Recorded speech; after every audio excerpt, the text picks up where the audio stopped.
Sveiks, mans mīļais skatītāji! Šajā laikā roka tā vien stiepjas pēc karstas tējas krūzes. Īpaši ir piemeklējusi saaugstēšanās sajūta, un kaklā kaut kas nejauki kņudina.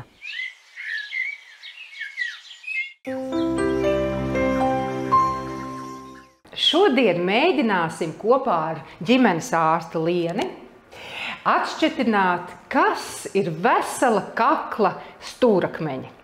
Sveika, Liene! Sveika! Saki, lūdzu, kas ir vesela kakla noslēpums? Vesels kakls ir mitras kakls. Tāds, lai tā gļotāda ir mitra, priecīga par to, jo tas mitrums mums nodrošina to veselību īstenībā, jo kakla gļotāda, tad tas ir vairāku epitēliju, šūnu, kārtu, slāņi, un viņiem ir savas funkcijas, ko darīt, un kakls tātad ir pirmie vārti visām infekcijām, ja mēs jau tādā nopietnā līmenī skatāmies, tad pirmā vieta, kur viņas apturēt. Un ja viņš būs savs, tad viņš nespēs darīt šo te stop darbu, barjeras funkciju un viss aizies tālāk, un mēs jau sūdzēsimies par kaut ko citu. Saki, lūdzu, kas ir traumatisks kaklam? Kas viņam nepatīk? Viss pārmērīgais ir traumatisks. Tad, ja mēs iedomājamies siltu dzērienu ziemas vakarā, tad siltu dzērienu, nevis karstu dzērienu. Ja mēs iedomājamies rudens ziemu, ziemas periodu, apkure, sauss gaiss tātad. Kas ir tas, kas tajā kaklā notiek, kas veidojās tās sāpes un kņundēšana? Ir jāsaprot tas, ka tā gļotāda ir ļoti labi apasiņota un ļoti labi inervēta. Ja? Un faktiski tad sanāk, ka tās viss, sākotnēji jau tas ir vīrus pēc būtības, kas tur iemājo. Citreiz kāds ir kāds mikrobs, tad, kad attīstās tā sauktā angīna, ja, jeb tonsilīts. Ja? Un tad īstenībā tie ir pirmkārt inervācijas traucējumi, tā ir apasiņošana traucēta, un tad tas sausums vēl paralēli parādās. Jā, un tad, kad kņud, jā, pirmās dienas mēs varam, citreiz var tikt galā pats ar dažādām metodēm, bet tad, kad liekas, ka tu nevar norīt, ka tev katra rīšanas kustība, kaut vai siekalu rīšanas kustība sagādā nežēlīgas sāpes, noteikti būtu jāsazinās ar savu dakteru. Labi, Liene, bet tu teici, ka var tikt galā pats. Kas būtu tās lietas, ko mēs varētu ņemt talkā pie pirmajām kņudēšanas pazīmēm? Ir jāsaprot savā ziņā pats cilvēks ir gudrs, viņam ir jāsaprot tas iemesls, kas varētu būt tas iemesls, kas ir to veicinājis. Ja tā ir liela runāšana un tā rīkle kņūt tāpēc, tad noteikti, kad mēs mēģinām paklusēt vairāk nekā runāt, šķidrums vienmēr ir tā lieta, kas var palīdzēt, silts šķidrums, bet arī tikpat labi karstā dienā varbūt pat nevajag siltu tēju vai vienkārši ūdeni, lai mitrinātu to rīkli muti. Kādi aptiekā nopērkam vienkārši līdzekli, kāda meduskarota. Ir cilvēkam tas ļoti palīdz, ir cilvēki varbūt, kam tas vairāk kairina. Pašam sevi ir jāmāk izjust, tas ir mans mīļākais teiciens tam pacientam pie vienkāršām lietām. Mēģinam izjust sevi. Un par to imunitāti. Tātad mums viņa ir jāstiprina visu cauri gadu. Jā, faktiski jā, visu ogas, kas mums te uz dēlīšu stāv, tās ir zemenes. Zemeni var vienmēr teikt, zemeni ir bagāta ar dzelzi. Kur ir avens, kur ir C vitamīns, tur mēs redzam melens, kur ir C vitamīns. Kāpēc tu izvēlējies tieši šo sastāvu? Šo sastāvu es faktiski izvēlējos, tāds iniciators ir mani radi jau gados cilvēki, kuri ziemā šādu smūtiju taisīja. Malači. No sasaldētām gan odziņām. Smūtiju, ko es varētu nosaukt tāds enerģijas, imunitātes lādiņš, bet tāds katra rīta vai katras dienas lādiņš. Runājot par siltajiem dzērieniem un kakla mitrināšanu, ko tu saki par Islandes ķērpi? Kāpēc viņš ir tik ļoti izslavēts kā kakla dakteris? Tas ir savā veidā pirmais palīgs tām visām tām sajūtām pirms. Jā. Un īstenībā tad viņa šīs te dabas īpašības, šīs te viņa fito īpašības ir tas atslēgas vārds tam kaklam un kakla prieks.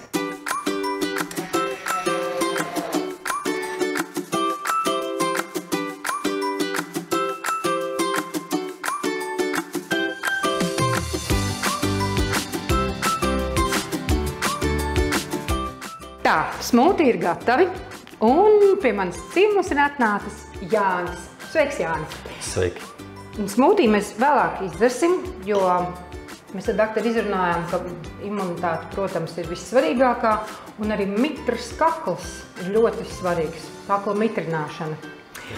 Un es esmu dzīves piemērs tam, ka ejot uz koncertiem vai teātra izrādēm, man vienmēr somiņā ir līdzi kaklu mitrinošās tabletes. Un nereti tās ir tieši isla. Saka, lūdzu, kāds ir sastāvs un kāds ir darbības mehānisms? Pirmkārt, kakls ir vesels tad, ja vesela ir kakla gļotēda. Un tā ir vesela tad, kad tā ir labi mitrināta. Islas sastāvā ir Islandes ķērpja ekstrakts, kas satur lihenīnu. Tā ir viela ar ļoti augstām ūdens piesaistīšanas spējām, kas intensīvi un ilgstoši mitrina kakla gļotēdu un atjauno to. Vēl sastāvā ir hidrogela komplekss ar hialuronskābi, kas kaklā izveido dubultu aizsargplēvi, kas pasargā kaklu no dažādiem slimību ierosinātājiem un no izžūšanas. Saka, lūdzu, kāds ir vecuma ierobežojums, vai tos var arī lietot bērni? Protams, tos var lietot arī bērni, sākot no 4 gadu vecuma, jo kopumā ir 7 dažādu veidu islas, dažādām situācijām ar dažādām garšām. Ir apelsīnu, upeņu, zemeņu, ķiršu, piparmētru, arī ingveru. Domāju, ka katrs spēs atrast sev piemērotāko, tajā skaitā arī bērni. Kādā situācijās tu iesaki lietot islu? Isla efektīvi samazina ar saaugstēšanos un iekaisušu kaklu saistītas sūdzības, kā arī aizmakumu un atjauno kaklu gļotēdu. Tāpat samazina arī kasīšanās sajūtu rīklē un citas ar rīkli saistītas sūdzības. Jā, tas ir manā gadījumā, jo es nezinu, vai tas ir uz satraukuma robežas vai kas, bet man viņi vienmēr nomierina, ka viņi ir manā somiņā, jo, ja sāk kņudēt kakls, ļoti brīnišķīgs līdzeklis. Arī ikdienā periodos, kad mēs neslimojam, mēdz būt daudz dažādi faktori, kas nelabvēlīgi ietekmē kakla gļotēdu, sausina to un bojā. Tas ir sauss gaiss, piemēram, apkuras sezonā. Tas ir putekļi, smēķēšana, dažādu medikamentu lietošana, gan īslaicīgi, gan ilgstoši. Elpošana caur muti, varbūt tas svarīgi cilvēkiem, kas naktīs krāts, vai arī tiem, kam ir aizlikts deguns. Dažādas kroniskas saslimšanas. Diemžēl arī vecums.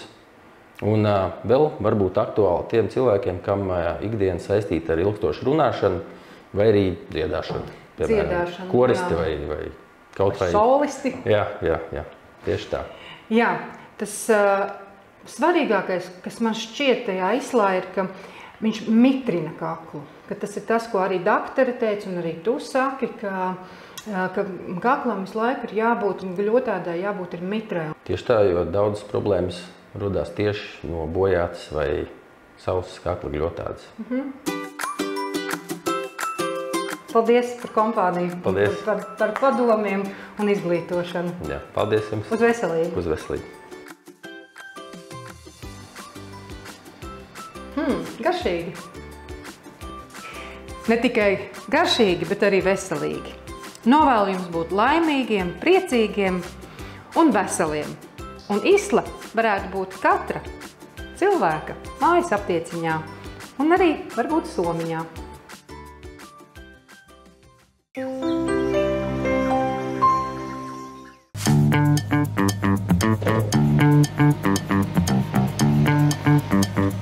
Mans mīļais skatītājs, šodien esam atbraukuši viesos uz kārtējo biovides objektu, un uz sarunu esmu aicinājusi biovides vadītāju Kristapu. Sveiks, Kristap! Sveiki, vienīgi! Iepriekšējā mūsu saruna notika gaisīgajā pavasarī, kad visa vasara vēl bija priekšā, un ka jums darbi dunēja, un... Vēl aizvien? Viss noteikās? Viss notiek, protams, bet šogad mūsu sakarsušos prātus pārsteidza milzīga vētra un daudzi cilvēki, kas jau bija uzcēluši savas privātmājas, saskārās ar to, ka kanalizācija ir viena no fundamentālajām lietām, par ko ir jādomā. Protams, jā. Ne tikai kanalizācija, dažādas citas komunikācijas teritorijā ļoti svarīgas, kā piemēram ļoti bieži sastopama problēma ir tas, kad grāvis vai meliorācijas sistēmas tiek bojātas, aizbērtas, jo kādam ienāk prātā, ka pat būs lielākas iebraucamās daļas, kur īsti nav padomāts par notekūdeņiem. Tā kā šīs visas lietas ir ļoti svarīgas. Laikam šis ir tas piemērs, kas visvairāk attēlojams bija Jūrmalā, jo ļoti daudzas mājas aplūda, tāpēc, ka meliorācija bija atstāta novārtā, liekās caurules aizbetonētas. Saki, lūdzu, vai jūs savus darbus veicat arī ziemas periodā, tad, kad ir augsts? Jā, protams, laikapstākļiem principā nav nozīmes, jo, ja radusies problēma vai nepieciešamība pēc kādas jaunas komunikācijas ierīkošanas vai labošanas, tad mēs to varam darīt jebkurā gadu laikā. Tātad, kādas kanalizācijas veidus jūs piedāvājat? Mēs piedāvājam jebkura veida kanalizācijas sistēmas risinājumu iebūvi, pilnīgi jebkuras. Vistrakāko ideju mēs varam realizēt, protams, ir katrā situācijā, katrā objektā ir savs labākais, izdevīgākais risinājums. Galvenokārt tie būtu pilsētas pieslēgumi centrālajiem tīkliem, bet, ja tāda nav iespējams, tad ikdienā klienti izvēlās lokālo izpildījumu, un tā būs bioloģiskā attīrīšanas iekārta, kas ir vairums gadījumos tiek arī būvēta. Šādi izskatās. Galvenās atšķirības pašām iekārtām ir, varbūt neminējuši visas sistēmas, bet galvenokārt lokālās iekārtas atšķirās to, ka tikai uzkrāja notekūdeņus atdala un novada gruntī, vai notekūdeņus pārstrādā un novada tālāk atklātā ūdens tilpnē vai gruntī. Tādēļ arī tā bioloģiskā ir tas labākais risinājums, jo viņi pārstrādā līdz pat tehniski tīriem ūdeņiem, un tad tālāk tos ūdeņus drīkst novadīt grāvī, ūdens tilpnēs vai infiltrēt gruntī. Tas būtu dabai draudzīgāks risinājums, un tādēļ arī to klienti izvēlās vairāk kārt. Vai jūs piedāvājat arī tādus risinājumus, ja cilvēki ir izdomājuši, ka būvēs māju netik blīvā apdzīvotā rajonā, un tur nav ūdens pievada? Mēs varam piedāvāt tāpatās kā lokālo izpildījumu kanalizācijas sistēmā, tāpat arī ūdenim. Ūdenim arī tur dažādi risinājumi, ir gan dziļums, gan spīces, gan akas ierīkošana, tad attiecīgi mēs to visu varam piedāvāt arī ziemā.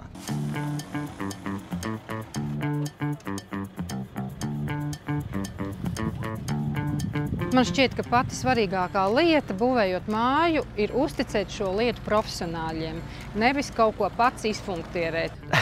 Protams, tas būtu tas labākais risinājums un ieteikt, ja ir kaut mazākā nepārliecība par kādiem darbiem vai idejas, ko vajadzētu realizēt, noteikti sazināties ar mums. Nevajag kautrēties, jebkurš jautājums ir atbildams un tiešām nav muļķīgi jautājumi. Jebkur veidu jautājumu uzdosiet mums telefoniski.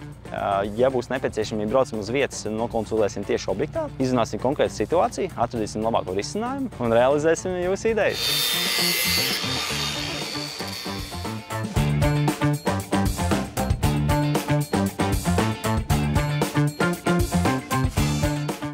Un tagad laiks mazai reklāmas pauzei. Tiekamies jau pēc maza brītiņa, kad uzzināsim, kā tiek ārstēta katarakta. Tu vēl ar vienu skaties raidījumu Dzīvīte. Un tagad parunāsim par diagnozi katarakta. Vai zināji, ka gandrīz puse zemeslodes iedzīvotāju pēc 40 gadu vecuma sirkst ar šo kaiti? Bet mūsdienās to ir itin viegli uzveikt. Tad paskatīsimies, kā.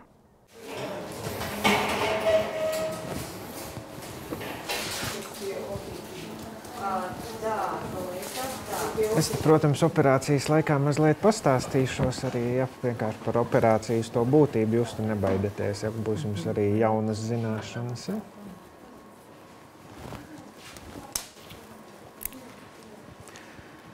Kataraktas operācijas praktiski visbiežāk veiktākās operācijas visā pasaulē, ja, ar vislabāko operācijas iznākumu.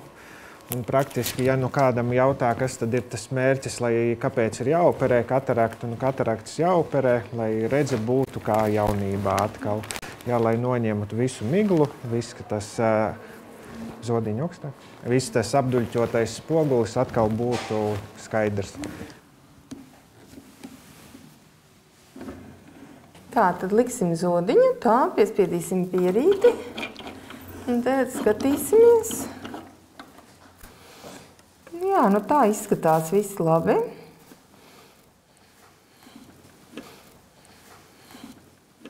Tā druciņi ieskatīsimies vēl iekšā tajā actiņā. Kas tad ir katarakta? Tātad, lai cilvēks redzētu, gaismas stariem ir jāiziet cauri visai acī un jākairina tīkleni. Ja? Un šis kairinājums no tīklenes tad lēnām pāriet uz mūsu pakaušu daivu un mums veidojas attēls. Un tad mēs redzam.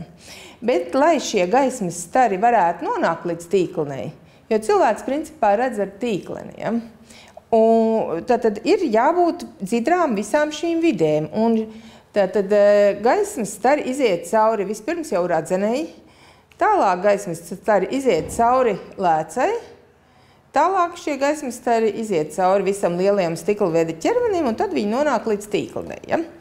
Un katarakte tā ir slimība, kuras gadījumā apduļķojas lēca. Principā mēs neiesakam pacientiem gaidīt līdz piedzēļu brīdim, jo tie ir tehniski. Vieglāk ir izoperēt tad, kad vēl pacients, kad šī katarakta nav pārāk gatava. Jo tad mēs labāk varam redzēt un ir vieglāk un saudzīgāk noņemt šīs kapsulas. Tāpat arī nav nepieciešams pielietot tik lielu ultraskaņas enerģiju. Duļķēnā lēca tagad mums ir laukā. Mēs izpildīsim to lēcas kapsulas maisu ar tādu speciālu vielu, kas viņu noturēs savā pozīcijā, lai mēs tajā vietņā, kur bija duļķēnā lēca, varētu ielikt mākslīgo lēcu. Tā mākslīgā lēca arī šitādi mums arī izskatās. Tas tiks ievietots konkrētā pacienta actiņām. Mēs katru dienu operējam. Dienā vidēji mums ir 50 operācijas, 50, 60 mēnesī, līdz ar to sanāk 800 operācijas vidēji. Un līdz ar to uzskatīt tāda ikdienišķa operācija. Ja? Nu, ir jāsaka tā, ka kataraktai tādu īpašu simptomu vispār nav. Nekas nesāp. Vienkārši paliek lēnām tāda miglaināka redze. Un cilvēks vienkārši sāk sliktāk redzēt. Un parasti cilvēki, kuri neapmeklē acu ārstu regulāri, kā mēs to iesakam reizi gadā, parasti viņi to konstatē tad, kad viņi jau redz kaut kur apmēram 3-4 rindiņas uz tabulas, un viņiem sāk parādīties problēmas ar lasīšanu. Kad vairs nevar lasīt normālu tekstu, ne ar, ne bez brillēm, tad pacienti, kuri tā, kā saka, nav īpaši vērsti uz profilaktiskām apskatiem, tad viņi parasti noteikti nonāk pie acu ārsta. Ja? Un kataraktas slimniekiem diezgan bieži ir vērojami tādas simptomas kā priekšmetu vai nu dubultošanās, vai pat trīskārtošanās. Un viņi saka, bet viņi nav tāda uzmācīgi, ja? Bet viņi saka, ka es kādreiz paskatos un es redzu, ka tur aug 3 kociņi dārzā, nevis tikai 1. Ja? Principā katram pacientam būtu jābūt savam acu ārstam, kas šo pacientu arī dinamikā novēro. Viņš skatās, kāds ir redzes asums, kāds ir acu spiediens, viņš skatās to dinamikā, piemēram, reizi gadā vai reizi pusgadā, un skatās. Ja redzes asums krītās, un arī pacienta acu ārsts redz, ka šie lēca kļūst bišķiņ apduļķotāka, tad jau principā tā diagnoze ir diezgan skaidra. Ja tā lēca nav pavisam apduļķota, mēs viņai varam redzēt arī cauri un ar mikroskopu un oftalmoskopu izmeklēt arī acu dziļās struktūras. Principā acu ārsts var būt diezgan droši, ka viss ir kārtībā. Ja acu ārstam ir šaubas, ka varbūt vienīgā vaina nav tikai katarakta, bet arī tīklene, tad var nozīmēt arī papildus izmeklējumus. Kā piemēram, viens no šiem ir, man aiz muguras atrodas optiskās koherences tomogrāfija, kas ir īpaši piemērota priekš tīklenes izmeklējumiem.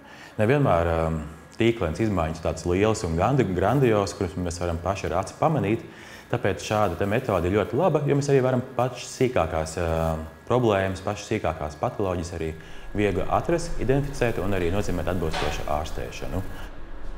Protams, filmās jau bieži vien ir tādi dažādi brīnumaini gadījumi, ka cilvēks dabū ar bumbu pa galvu vai, teiksim, kaut kāda tāda, ekstrēmi kaut kur krīt, ja? Protams, šajos gadījumos var būt situācija, kad cilvēks, kurš pilnīgi neredz, viņam redzi atgriežās, ja? Un tas parasti notiek tāpēc, ka šī lēca, ka viņa izmešķis no savas vietas un iekrīt stikla ķermenī, ja? Un tādā gadījumā, ja cilvēkam ir pilnīgi apduļķot lēca, protams, šī redze var atgriezties. Protams, tā nebūs gluži pilnvērtīga redze, bet kaut kāda redze var atgriezties. Un visās šajās pasakainajās filmās, kad teiksim, akls cilvēks iet un viņam redze atgriežās, ja, pat no sevis, tas parasti ir saistīts ar to, ka šī lēca ir nogrimusi stikla ķermenī. Mūsu dienās tomēr tāda pamat ārstēšanas metode kataraktei ir lēcas nomaiņa, tātad operācija. Un tagad šīs operācijas aizvien uzlabojās, kļūst aizvien mazāki griezieni, aizvien saucīgāka ultraskaņa, aizvien labākas lēcas, kuras tiek implantētas. Un principā šodien kataraktas ārstēšana ir operācija. Un uz jūsu jautājumu, vai var gaidīt, ir šeit jāsaka tā, ka principā var lielākai daļai cilvēku nekas arī nenotiek, ja viņi gaida tikmēr, kamēr šī redze pazūd pavisam. Un tad arī var izoperēt kataraktu un lielākai daļai redze atgriezīsies. Diemžēl ne visiem pacientiem mēs vienmēr varam solīt acis plati vaļā. Solīt tas, ka tā redze būs tik laba, jo ir arī citas acis saslimšanas, kuras praktiski nav ārstētas vai tomēr aizgājušas tālu, ja mēs nevaram pārāk labi ietekmēt. Un viena no tādām saslimšanām, kas mūsdienās rietumu pasaulē tomēr diezgan smagi skar redzi, ir glaukoma. Un glaukoma, protams, ir neizbēgami sastopama arī kataraktas pacientiem. Nebija nekas pārāk traks. Bija pat labāk nekā pagājušreiz. Katra acīm jau pa savam, ja dažreiz vairāk jūtās, dažreiz mazāk. Ja mēs runājam par vecāku gadagājumu cilvēkiem, jau sākās arvien lielākas problēmas. Man pašam vecmammu es tikai 4. reizi dabūju uz operāciju galda. Jo pirmās 3 reizes, kad mēs viņu pierakstījām uz operāciju un jau principā sagatavojumā visu izdarīt, viņi vienkārši neiekāpa autobusā un neatbrauc. Šādi gadījumi nav retums, ir samērā bieži. Kāda ir šo veco cilvēku motivācija, ka galu galā man jau vairs daudz nav palicis, es jau tāpat kaut bišķiņu redzu. Īstenībā tā nav, un bieži vien tā redze mums ir tik strauji pastināties, ka tie pacienti pat neredz, cik pirksti ir apmēram 300 cm attālā no pacienta sejas. Es to mēģinu vecmamai skaidrot, un arī ieskaidroju. Un, tādi klišejiskākie spēka vārdi ir, ja tu vēlies redzēt mazbērnus, tad додаmies uz операцию. Операция абсолютно безболезненна, и поэтому сделали операцию, все нормально. Здесь я вам говорю, что я жалею, что, наверное, надо было весной все-таки. Но я вам говорю, вот чувство страха. Если бы не было этого опыта, я бы, наверное, пошла и не думала. Но зато, когда я сошла после операции на кресло села и увидела глаза медсестры, у меня уже сразу шок был. А медсестра позвонила сыну, привезли меня в палату, и я за 1,5 месяца наконец увидела лица своих детей. Это был восторг. Tā, Petersons kundze, viss kārtībā. Vajadzētu būt arī stipri gaišākai tai redzītei. Ja? Tas, ka pacients atgūst redzi, tas jau ir tas lielākais gandarījums. Jo dažreiz jau ir tā, ka atnāk pacients, ir bijuši gadījumi, viņš ir tiešām akls, ir pilnībā kurls, viņš ir vedams pie rokas. Un ja mēs viņam vienu aci jau var izoperēt, un viņš uzreiz sāk redzēt, viņš ir laimīgs, jo tad mēs atgūstam viņam kaut kādu tādu savu to dzīves redzējumu. Ja viņš ievada ratiņos aiz rokas, un pats viņš aizskrien mājās pie atšķīnai pie stūras, tas ir gandarījums.